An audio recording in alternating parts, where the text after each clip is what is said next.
자, 사람은요, 본질적으로 종교적이다라는 말이 있습니다. 그래서 심지어는 종교적 동물이다, 뭐 이런 표현도 쓰지요.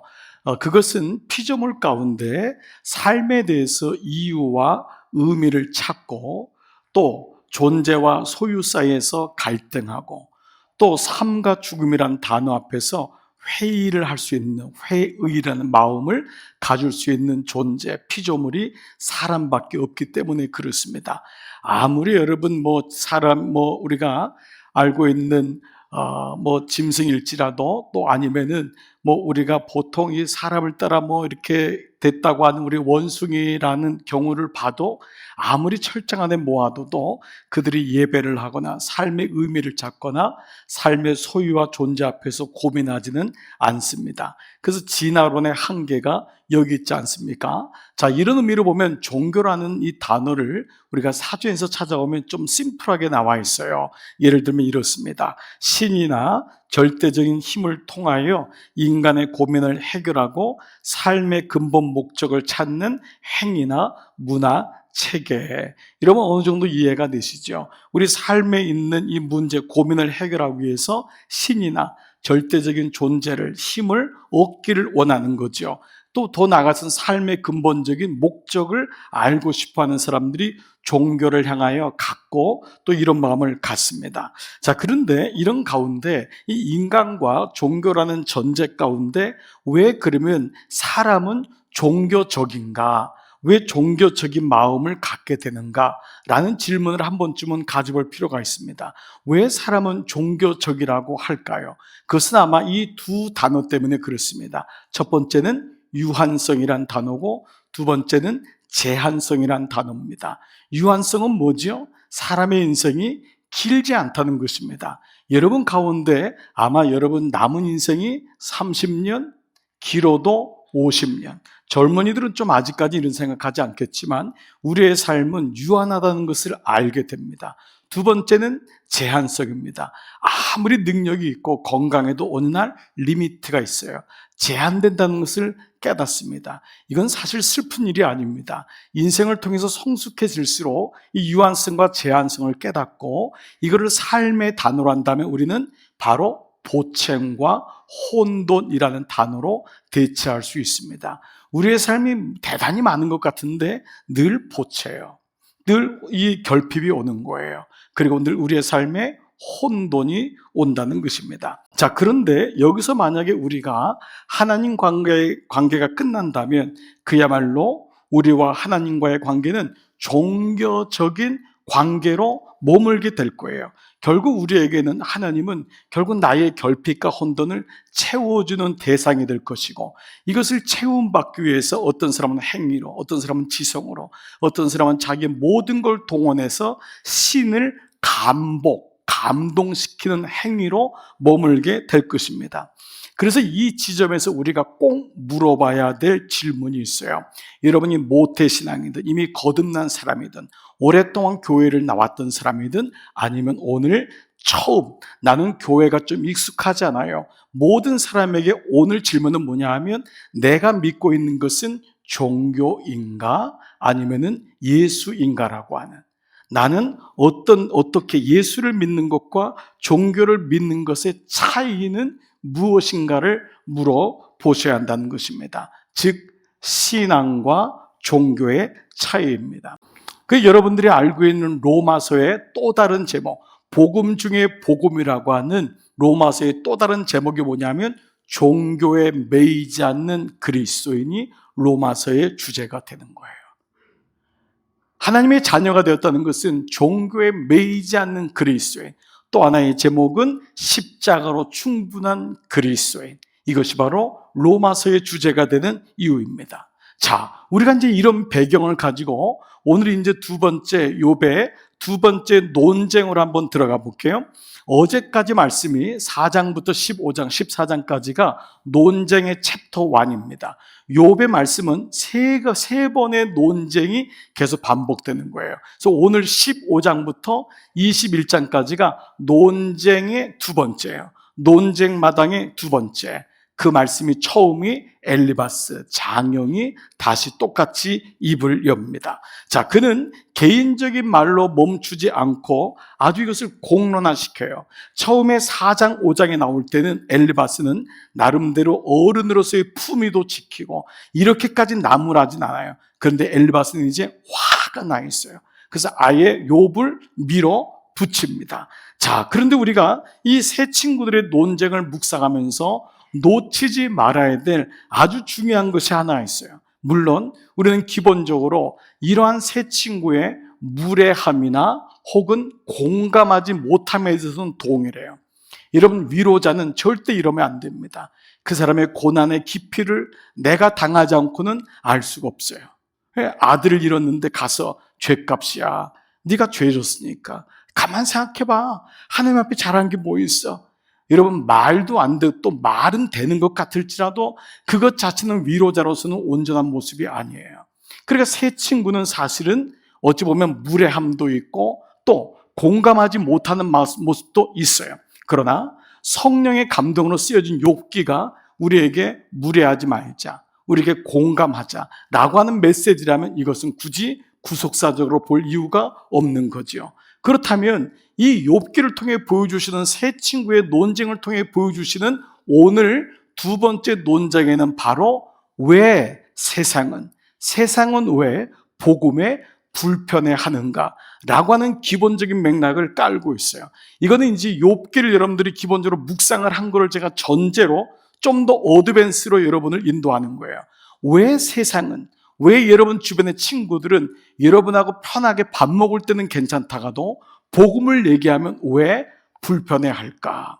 왜 교회 나가지 않는 배우자는 멀쩡하게 같이 있다가도 복음을 얘기하면 왜 불편해할까? 라고 하는 것이 욥기의 또 다른 주제예요. 왜냐? 언뜻 보기에는 이 질문, 왜 세상은 복음에 불편해할까가 욥의 세 친구의 논쟁과는 직접적인 연결은 없는 것 같지만 지금 욥기가 지향하는 논쟁의 핵심은 이 내가 만든 신학, 세 친구들이 가지고 있는 인과율, 세 친구들이 가지고 있는 현세적인 믿음이 욥의 고난에 맞지 않는다는 거예요. 이것이 자꾸 욥에게는 기계적으로 이루어지지 않는 거예요. 그래서 세 친구들은 불편해요. 그리고 화를 내는 거예요. 자, 세 친구들은 닥친 고난에 그냥 죄 때문에 그래. 그러면 알겠어요.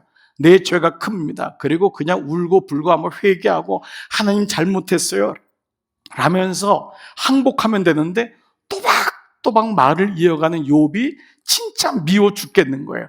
화가 나고 불편해요. 그래서 여러분이 오늘 15장에 1절부터 16절 읽으면 마치 부모의 마음같이 자녀가 또박또박 말하는 거기에 대해서 여러분이 기본적으로 동의가 될 거예요. 그렇지만 욥도 힘이 들어요. 아무리 받아들이고 싶어도 세 친구의 얘기가 물론 지금까지 규범적이고 전통적이고 율법적이고 모범답안이에요. 그렇지만 이것이 진짜 구원과 은혜가 아니라는 것에 욥은 갈등하는 거예요. 지금 부당한 고난, 이유 없이 당한 고난 가운데 이 얘기가 틀린 건 아니야. 내가 의인은 아니야. 나도 죄를 진 사람은 맞아. 그렇지만 이것이 구원과 은혜에 대한 메시지가 아니고 옛날에 있었던 율법과 전통과 모범적인 답을 계속 들이대는 세 친구에게 동의할 수만은 없는 거예요. 그래서 욥은 갈등하는 거예요. 자, 동시에 또한 순종은 내가 하겠지만 종으로서의 순종과 순응이지 이것이 자녀로서의 갈망과 새로운 삶의 메시지는 아니라는 거예요. 즉 옛 언약은 종으로서의 순종이에요.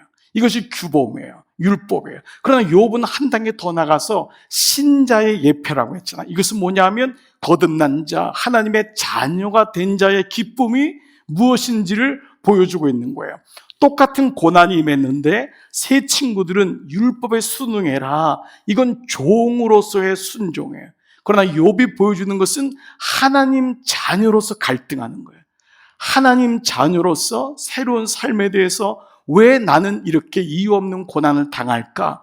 부모에게만 할 수 있는 자녀의 고백인 거예요. 자, 오늘 본문 1절부터 16절은 6가지로 엘리바스가 이 욥을 질책합니다. 자, 첫 번째가 1절부터 3절인데요. 그 주제가 뭐냐? 욥, 자네의 말은 허망하네. 첫 번째 단어는 허망이란 단어예요. 자, 세 번역으로 1절, 3절 읽을게요. 대만 시작. 대만 사람 엘리바스가 대답하였다. 지혜롭다는 사람이 어찌하여 열을 올리며 궤변을 말하느냐? 쓸모없는 이야기로 논쟁이나 일삼고 아무 유익도 없는 말로 다투기만 할 셈이냐? 자, 욥은 지금 이 엘리바스는 욥에게 너 말이 허망하다. 너 말이 지금 또박또박 얘기하는 논쟁이나 하자고 하는 거냐? 나하고 다투자는 거냐? 지금 이런 얘기인 거예요. 자, 두 번째는 4절인데 욥 자네의 말은 위험하다. 두 번째 단어는 위험이란 단어예요. 세 번역으로 읽을게요. 정말 시작. 정말 너야말로 하나님을 두려워하는 마음도 내던져 버리고 하나님 앞에서 뉘우치며 기도하는 일조차도 팽개쳐 버리는구나. 너 그런 태도는 하나님 앞에 불경죄다. 그냥 죄를 졌으면은 그냥 무릎 꿇고 아무 말 하지 말고 그냥 회개해. 근데 뭐 이렇게 자꾸 말이 많아? 그게 바로 두 번째, 너 위험해. 너 지금 라인을 벗어나고 있어. 선을 넘고 있어. 라고 하는 거예요. 세 번째는 5절, 6절인데요. 욥 자네의 말은 자기 합리화일 뿐일세. 이 말이 엘리바스에게는 욥이 스스로를 합리화하는 걸로 느껴지는 거예요. 5절, 6절 시작. 내 죄가 내 입을 부추겨서 그 혀로 간사한 말만 골라서 하게 한다. 너를 정죄하는 것은 내 입이지 내가 아니다. 바로 내 입술이 내게 불리한 증언을 한다. 네, 지금 너 입술이 너를 불리하게, 너 자꾸 자기 합리화 하지 말라는 거예요. 자, 네 번째는 7절부터 10절은 뭐냐면 욥 자네 말은 오만하네. 교만이란 단어를 쓰는 거예요. 자, 또 한번 읽어볼게요. 7절부터 시작. 내가 맨 처음으로 세상에 태어난 사람이기라도 하며 산보다 먼저 생겨난 존재라도 되느냐? 내가 하나님의 회의를 엿듣기라도 하였느냐? 어찌하여 너만 지혜가 있다고 주장하느냐? 우리가 알지 못하는 어떤 것을 너 혼자만 알고 있기라도 하며 우리가 깨닫지 못하는 그 무엇을 너 혼자만 깨닫기라도 하였다는 말이냐? 우리가 사귀는 사람 가운데는 나이가 많은 이도 있고 머리가 센 이도 있다. 내 아버지보다 나이가 더든 이도 있다. 네, 욥에게 지금 내가 너보다 나이도 한참 많고 그런데 너 이렇게 교만하냔 말이에요. 자, 다섯 번째는 뭐냐면 11절 13절 욥 자네 말은 불쾌하네. 불쾌란 단어예요. 다시 한번 볼게요. 하나님의 시작. 하나님이 내게 위로를 베푸시는데도 내게는 그 위로가 별것 아니란 말이냐? 하나님이 내게 부드럽게 말씀하시는데도 내게는 그 말씀이 하찮게 들리느냐? 무엇이 너를 그렇게 건방지게 하였으며 그처럼 눈을 부라리게 하였느냐? 어찌하여 너는 하나님께 격한 심정을 털어놓으며 하나님께 함부로 입을 놀려대느냐? 여러분 이렇게 말씀을 요 말씀도 보면은 마치 부모에게는 굉장히 용기가 나는 말 아닙니까? 아이에게 너 이렇게 눈을 부라르고 뛰고 있고 말이야. 응? 아빠 말이 말 같지 않아? 엄마 말이 또박또박 말만 대꾸하고 있고 여러분 지금 막 속으로 아멘 막 이 말씀을 인용하고 싶어하는 분이 있을지 모르겠어요. 불쾌하다는 거예요. 어디 눈을 부라르면서 막 이렇게 얘기하냐. 그리고 마지막 여섯 번째 14절 16절 욥 자네 말은 비현실적일세. 한 번만 더 볼게요. 14절 인생의 시작. 인생이 무엇이기에 깨끗하다고 할 수 있겠으며 여인에게서 태어난 사람이 무엇이기에 의롭다고 할 수 있겠느냐? 바로 그것이다. 하나님은 당신의 천사들마저도 반드시 신뢰할 수 있다고 여기시지 않는다. 그분 눈에는 푸른 하늘도 깨끗하게만 보이지는 않는다. 하물며 구역질 나도록 부패하여 죄를 물 마시듯 하는 사람이야 어떠하겠느냐. 자, 여러분 우리가 계속 욥을 보지만 여러분 이런 욥의 말씀들을 엘리바스 세 친구의 말씀들을 보면 하나같이 그냥 그 액면으로는 틀린 말이 없는 것 같아요. 욥은 건방져요. 불쾌해요. 자기 합리화해요. 오만해요.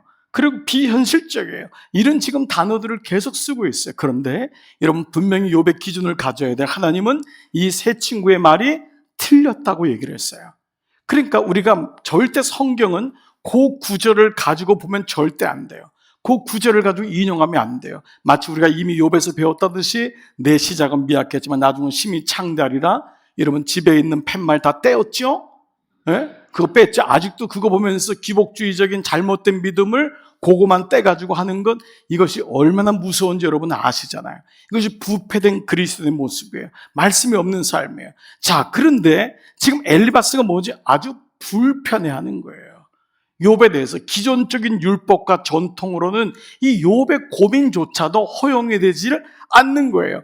그동안 알고 있었던 종교적 교리에 수긍하지 못하는 욥의 말이나 태도가 못마땅해요. 아주 불쾌한 거예요. 무엇보다도 이 세 친구들의 욥을 향한 불편함은 욥이 고백하는 부당한 고난, 이유 없는 고난에 대해서 적대감이 드는 거예요. 무슨 이유가 없어. 네 집이 그렇게 된 거, 네 자식이 그렇게 된 거 다 이유가 있어. 어디 이유가 없는 게 있어 라고 하는, 지금까지 가져왔던 그 부당한 고난을 얘기하는 욥이 너무 싫은 거예요. 미워 죽겠는 거예요.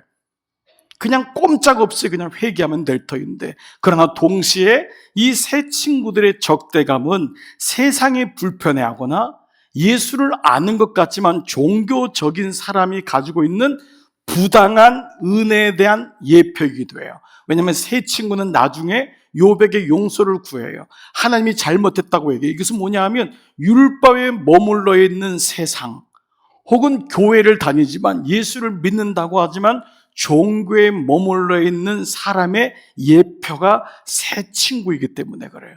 이 세 친구는 부당한 고난도 이해가 안 되지만, 이유 없는 고난도 이해가 안 되지만, 이유 없는 은혜도 이해가 안 돼요. 이걸 부당한 은혜라고 해요. 어찌 은혜가 이유가 없냐? 뭔가 하나님의 사랑을 받으려면 한계 있어야지. 한계 있어야지. 뭐라도 해야지, 자격이 갖춰야지 그 은혜를 받는다라는 거예요. 부당이란 말의 뜻은 이유가 없고 합당하지 않음이죠. 그래서 욥기의 또 다른 주제는 십자가의 지혜와 더불어서 부당한 고난에서 부당한 은혜로의 예표가 돼요. 이것이 욥기의 또 다른 주제예요. 자, 한 걸음 더 나가 보세요. 부당한 이유, 부당한 고난, 왜 이유가 없냔 말이에요. 그러나 여러분 돌아보세요. 이유가 다 있던가요? 그런데 이 부당한 고난을 불편해하는 것처럼 세상과 복음을 알지 못하는 종교적인 사람, 이 사람은 세 친구를 통해 세상은 왜 복음을 불편해하는가라는 것에 대해서 이해를 얻게 돼요. 즉, 종교적인 사람과 세상은 은혜를 통한 구원을 이해하지 못해요. 이게 욥에서 던지는 중요한 대답이에요. 기독교의 사상가이자 작가인 필립 얀시라는 분이 있습니다. 여러분에게 소개해 드린 적이 있는데, 하나님 당신께 실망했습니다라는 책이에요. 필립 얀시는 젊은 시절 하나님을 멀리했던 사람이에요. 너무 세상 보니까 실망스럽거든. 너무 하나님이 안 계신 것 같아. 이 책 제목이 Disappointment with God. 하나님, 나 당신께 실망했어요. 그런데 이 저자는 책 안에 또 다른 주인공인, 마침 우리와 같이 욥을 연구하던 리차드를 통해 그리스도인에게는 마치 불문율처럼 예수 잘 믿는 것 같으면서도 이거 얘기하면 믿음이 없는 것 같이 들려지는 세 가지 질문을 우리에게 도전해요. 그것은 마치 종교적인 사람에게도 왜 세상은 왜 복음을 불편해할까? 왜 예수 믿다가 교회 다니다 어느 날 교회를 떠나갈까? 그 세 가지 질문은, 첫 번째, 하나님은 불공평하시다라는 거예요. 보니까 하나님 불공평한 것 같아요. 저렇게 나는 그래도 믿음으로 사는데 이것밖에 안 되는데 저렇게 저 아기는 떵떵거리면서 사는 것 같아요. 예수 믿는 나는 매일마다 병에 허덕이고 있는데, 매일마다 바람 피고 놀고 건강이 차고 넘쳐가지고 매일마다 딴짓해도 아무 문제도 없는 것 같고, 나는 기도하면서 아이를 기르는데 애가 이렇게 고난 가운데 있는데도 저 인간은 하나님도 모르는데 애가 좋은 대학에 툭툭 가고, 이 세상 보면 unfair예요. 그래서 묻는 거예요. 하나님은 불공평하신가? Is God unfair? 여러분, 얀시의 얘기를 들어보세요. 그렇다. 하나님께서는 분명히 불공평하시다. 무엇보다 그분을 위해 아무 한 것도 없는 당신을 아무 이유 없이 사랑하신다는 것 하나로 불공평하시다. 세상만 불공평하다고 생각하는가? 하나님의 그런 사랑을 받았음에도 그렇지 못하는 당신 또한 불공평한 존재임에 분명하지 않은가? 우리는 왜 말끝마다 unfair 하다고 얘기할까? 두 번째, 하나님은 침묵하신다는 거예요. 정말 하나님은 침묵하실까? Is God silent? 왜 하나님만 침묵한다고 생각하는가? 당신은 하나님의 자녀로 그렇게 부름받고 구원받고 그분을 드러내기 위해 부르심을 받은 존재가 아닌가? 그럼에도 얼마나 오랫동안 당신이 합당하게 여기는 여러 이유로 그분에 대하여 침묵하고 살았던가? 그런데 하나님은 왜 당신이 원하시는 그 시간에 당신이 원하는 그 모습으로만 나타나야 하는가? 그리고 당신이 느끼지 못하고 알지도 못하고 이해하지 못하면 그분은 침묵하고 계신 건가? 세 번째 질문은, 하나님은 숨어 계시는가? Is God hidden? 당신은 우주의 모든 것을 다 볼 수 있는가? 세상에서 일어나는 모든 일을 다 알 수 있는가? 당신의 영적 시력은 얼마인가? 너무도 세속적이고 너무도 현실적이어서 자기밖에 보지 못하는 당신에게 하나님이 보이지 않는 것은 하나님을 위해서도 더 낫지 않은가? 오랜 친구에게도 당신의 마음을 숨기면서 왜 하나님은 당신에게 모든 것을 드러내야 한다고 생각하는가? 감히 당신은 하나님께서 숨어 계시다고 물어볼 수 있을까? 라고 질문해요. 이것은 물론 얀시의 방황을 통과해서 고백한 것이지만 이런 말이 있습니다. 종교는 하나님을 분석하지만 신앙은 하나님을 사랑한다. 그래서 얀시의 마지막 책의 문단에는 하나님은 사랑받기 원하신다. 하나님은 사랑받기 원하신다. 라고 결론을 하고 있어요. 하나님은 사랑받기 원하신다. 종교는 절대 사랑하지 않습니다. 종교는 인격적인 관계가 없어요. 종교는 내가 원하는 것을 이루면 끝이에요. 그리고 또 다른 신을 찾아가는 거예요. 그 중에 예수도 종교로 들어올 수 있는 거예요. 그러나 내가 예수를 믿는다는 것은 그분과의 사랑이 시작되는 거예요. 나는 그분을 알고 있는가? 나는 그분과 교제하는가? 그래서 우리 교회가 말씀을 묵상하는 이유예요. 이 말씀 없이 어떻게 일주일 동안 여러분은 하나님과 교제할 수 있다고 생각해요? 저는 단언코 얘기합니다. 말씀 묵상 안 하는 사람은 하나님 사랑하지 않습니다. 그는 그냥 일주일에 한 번 교회를 나와 주시는 분입니다. 그렇습니다. 나는 더 이상 종교인이 아닙니다. 종교에 머물러 있어도 안 됩니다. 한국교회의 이런 아픔은 종교인이 된 교회, 종교가 된 교회 때문에 이런 일이 있지 않습니까? 나는 예수님을 믿는 신앙인입니다. 그래서 believer, 믿는 자가 되는 것입니다. 나는 정말 주님을 믿습니까? 그렇다면 지금의 이해되지 않는 아픔, 이 땅의 unfair한 삶의 현실들, 지금 여러분이 겪는 고난, 이 땅의 삶 다 이해할 수는 없지만 나는 여전히 그 하나님을 신뢰하고 그 하나님을 사랑할 수 있습니다. 그리고 여러분의 불만과 하나님 앞에 당돌한 그런 고백은 결코 잘못된 것이 아닙니다. 하나님 도대체 어디 계신 거예요? 그 고백은 불신앙의 고백이 아니고 불경건의 고백이 아닙니다. 믿는 자녀만이 할 수 있는, 아버지에게 할 수 있는 고백이 되는 것입니다. 우리는 하나님의 선한 능력을 믿기 때문에 오늘 이 아침 여러분 안에 욥기의 말씀이 잘 박힌 못처럼 다시 새겨져서 이번 한 주간 반복되는 욥기의 말씀이지만 나는 종교인인가? 나는 십자가를 아는 자인가? 오늘 이 은혜가 여러분 가운데 새겨지기를 주의 이름으로 축복합니다.